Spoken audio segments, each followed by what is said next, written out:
Students, आज के इस लेक्चर में मैं आपके साथ जियोग्राफी का एक टॉपिक डिस्कस करूंगा। उस टॉपिक का नाम है मास वेस्टिंग। इस लेक्चर में मैं आपको मास वेस्टिंग की डेफिनेशन के साथ साथ इसकी टाइप्स और कौन-कौन से ऐसे रिस्पांसिबल फैक्टर हैं जो मास वेस्टिंग का की वजह बनते हैं। तो शुरू करता हूं मैं अपने लेक्चर को। सबसे पहले मैं आपको डेफिनेशन बताता हूं कि मास वेस्टिंग जो है ना, बेसिकली एक down slope movement of any body है। Down slope movement of any body. तो इसकी प्रॉपर डेफिनेशन जो है वो है कि down slope movement of regolith by the force of gravity, के फोर्स ऑफ ग्रेविटी की वजह से किसी रिगोलिथ की डाउन स्लोप मूवमेंट, इसको हम बोलते हैं मास वेस्टिंग। ये जो down slope movement of regolith होगी, ये होगी without any aid of transporting medium such as water, ice and winds. के वाटर, आइस, विंड या इसी तरह के किसी दूसरे ट्रांसपोर्टिंग मीडियम की हेल्प के बगैर, किसी ट्रांसपोर्टिंग मीडियम की एड के बगैर, फोर्स ऑफ ग्रेविटी के जरिए किसी भी रिगोलिथ की डाउन स्लोप मूवमेंट जो होती है उसको हम बोलते हैं मास वेस्टिंग। अब मैं आपको बताता हूं कि रिगोलिथ क्या होता है। रिगोलिथ ना बेसिकली जैसा कि आप स्क्रीन पर देख रहे हैं, रिगोलिथ जो है ये एक uncemented mixture of soil and rocks है। Uncemented mixture of soil and rocks is called regolith. अब मैं आपके साथ डिस्कस करता हूं रिस्पांसिबल फैक्टर्स। रिस्पांसिबल फैक्टर में सबसे पहले हमारे पास है स्लोप मॉडिफिकेशन। जी मैं आपको शक्ल की मदद से समझाता हूं। फर्ज करें ये जगह खाली है और इस जगह के ऊपर कोई मिट्टी के पहाड़ है या रेत के पहाड़ है या कोई चट्टान है या फिर कोई पत्थर वगैरह पड़े हैं। तो इसकी जो यहाँ पर स्लोप की लाइन है ना, वो देखें इस तरफ आ रही है। ठीक है, तो इस स्लोप लाइन को यहाँ पे जाना चाहिए, यानी जहां जिस एंगल पर पीछे से आ रही है और नीचे से भी उसी एंगल पर इसको जाना चाहिए। तो ये वाली जो लाइन है, ये जो उसके आगे आएगी, इसको हम बोलते हैं ओरिजिनल स्लोप। तो जिस जगह पे ओरिजिनल स्लोप होगा, एंगल ऑफ रीपोज भी उस जगह पे होगा। यानी कि जिस जगह पर किसी भी स्लोप का जो ओरिजिनल पॉइंट होगा, वो उसके ऊपर जो एंगल बनेगा उसको हम कहेंगे angle of Repos. Slope modification जो है ये नेचुरल कॉजेज की वजह से भी हो सकती है और ह्यूमन फैक्टर्स की वजह से भी हो सकती है। तो स्लोप मॉडिफिकेशन की वजह से ये जो हमारे पास ओरिजिनल स्लोप था वो चेंज होकर मॉडिफाई होकर इस वजह से यहाँ पे आ गया। जब ये स्लोप चेंज होगा तो एंगल ऑफ रीपोज जो यहाँ पे था, अगर फर्ज करें यहाँ पे 45 का है तो यहाँ पे हो जाएगा 80 का, तो चेंज हो जाएगा। तो इस तरह एंगल ऑफ रीपोज भी चेंज हो जाएगा। तो इसके नतीजे में एक मास वेस्टिंग इवेंट जो है वो ट्रिगर होगा, जिसकी वजह से इस जगह के ऊपर जो भी मटेरियल है, पत्थर है, मिट्टी है, पहाड़ है, वो ऐसा ऐसा नीचे गिरना शुरू होगा। जैसे देखेंगे वो इस जगह पर ऊपर मटेरियल जो है ऐसा ऐसा नीचे गिरना शुरू होगा, जो कि इस वाली जगह को कवर करेगा। जब इस वाली जगह कवर होगी तो ये जो स्लोप है ये अपने ओरिजिनल स्लोप के ऊपर पहुंच जाएगा। तो ओरिजिनल स्लोप बनाने के लिए यहाँ पर जो चीज आएगी उसको हम स्लाइड कहते हैं, स्लम्प या फ्लो का जो डिपॉजिट है वो कहलाते हैं। इस जगह पे जो मटेरियल है इसको हम फ्लो का डिपॉजिट कहते हैं। तो यहाँ पर जो हमारे पास एंगल बनेगा वो होगा एंगल ऑफ रीपोज पर, और ये जो स्लोप होगा इसको हम बोलेंगे रिस्टोर्ड स्टेबल स्लोप। ठीक है, अब उसके बाद ये स्टूडेंट्स हमारे पास अंडर कटिंग।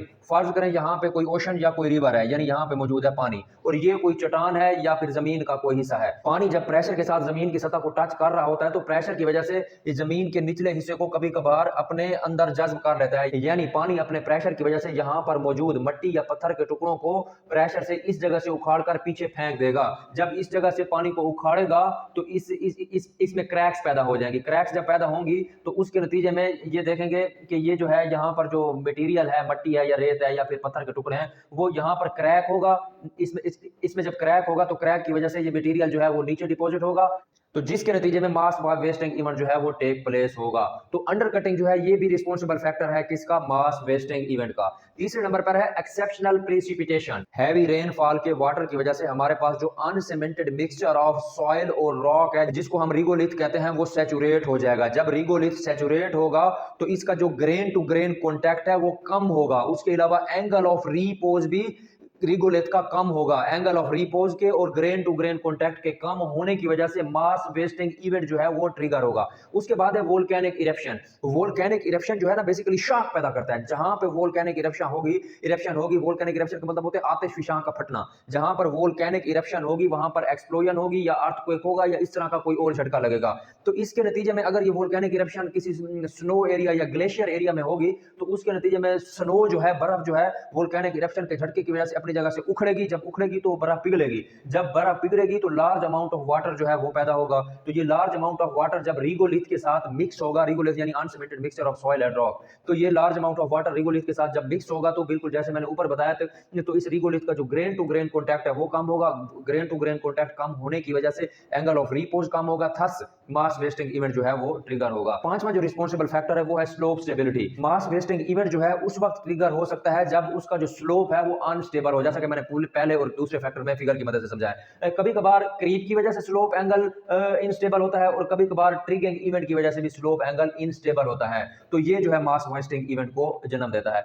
उसके बाद शॉक्स। शॉक्स अर्थक्वेक की वजह से भी हो सकते हैं। ठीक है, अर्थक्वेक अगर आए तो उस वजह से स्लोप की जो इंस्टेबिलिटी है वो ट्रिगर होती है। माइनर शॉक्स जो हो सकते हैं वो heavy trunk rambling down the road, यानी ट्रक जब डाउन द रोड रैम्बल करते हैं तो उस वजह से शॉक पैदा हो सकता है, या फिर मैन मेड एक्सप्लोजन की वजह से भी शॉक या इंस्टेबिलिटी ऑफ स्लोप पैदा हो सकती है, जिसकी वजह से मास वेस्टिंग इवेंट जो है वो ट्रिगर हो जाता है। अब मैं आपके साथ डिस्कस करता हूं टाइप्स ऑफ मास वेस्टिंग।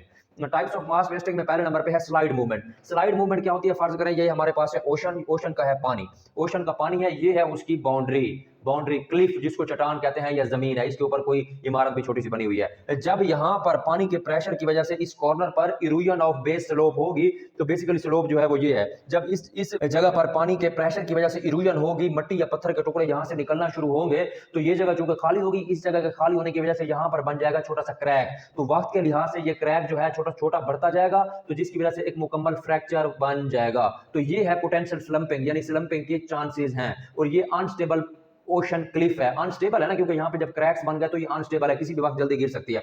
कुछ अरसे के बाद जब स्लंपिंग अकर हो जाती है तो फिर ये इस तरह का बकुआ होता है, यानी कि ये वाली जो शेप है ये ऐसा ऐसा नीचे गिर आती है, जैसे यहाँ पर गिर रही है। तो ये अर्थ का जो फ्लो है वो यहाँ पर इकट्ठा हो जाएगा, और स्लंपिंग ब्लॉक जो था जो यहाँ पर खड़ा था ये ऐसा ऐसा नीचे गिर आया है। तो स्लाइड मूवमेंट ऑफ बॉडी जो है, slide movement of any body, ये भी मास वेस्टिंग की एक टाइप है। दूसरे नंबर पे मैं आपके साथ बताता हूँ फॉल मूवमेंट। तो फॉल मूवमेंट में आप देखेंगे कि ये पानी है, ठीक है, या कोई खाली जमीन है, ऐसे ये कोई आम सरफेस है, और ये है कोई चट्टान या पहाड़, कोई रॉकी मटेरियल है, या इसके ऊपर कोई मिट्टी है।